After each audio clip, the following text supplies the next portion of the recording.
উপকূলে আঘাত হানার সময় ঘূর্ণিঝড় রেমাল কেন্দ্রের গতিবেগ উঠতে পারে ১৩০ কিলোমিটার পর্যন্ত। গতকাল রাত ১০টায় নিম্নচাপ কেন্দ্রের ৪৪ কিলোমিটারের মধ্যে বাতাসের একটানা সর্বোচ্চ গতিবেগ ঘন্টায় ৪০ কিলোমিটার, যা দমকা অথবা ঝড়ো হাওয়া আকারে ৫০ কিলোমিটার পর্যন্ত বৃদ্ধি পাচ্ছে। ক্ষুব্ধ হয়ে উঠেছে সাগর। সবশেষ তথ্য অনুযায়ী এই অভিমুখ এখন বাংলাদেশের দিকে।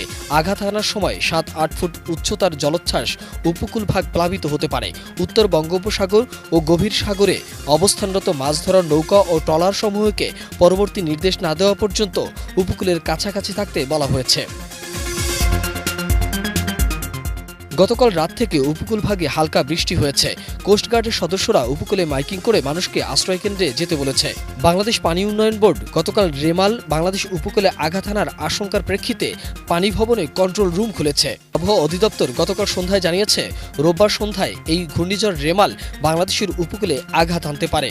এ সময় উপকূলসহ দেশের বিভিন্ন স্থানে ভারী থেকে অতি ভারী বৃষ্টি হতে পারে থাকতে পারে। সমুদ্র উপকূলের সুন্দরবনে ঘূর্ণিঝড় আঘাত হানতে পারে বলেও মনে করা হচ্ছে। আবহাওয়া অধিদপ্তর থেকে আরও বলা হয়েছে, শনিবার রাত থেকে দেশের বিভিন্ন স্থানে ঝড়ো হাওয়া সহ বৃষ্টি হতে পারে। এটি যতই অগ্রসর হবে ততই ভারী বর্ষণ দেখা দেবে।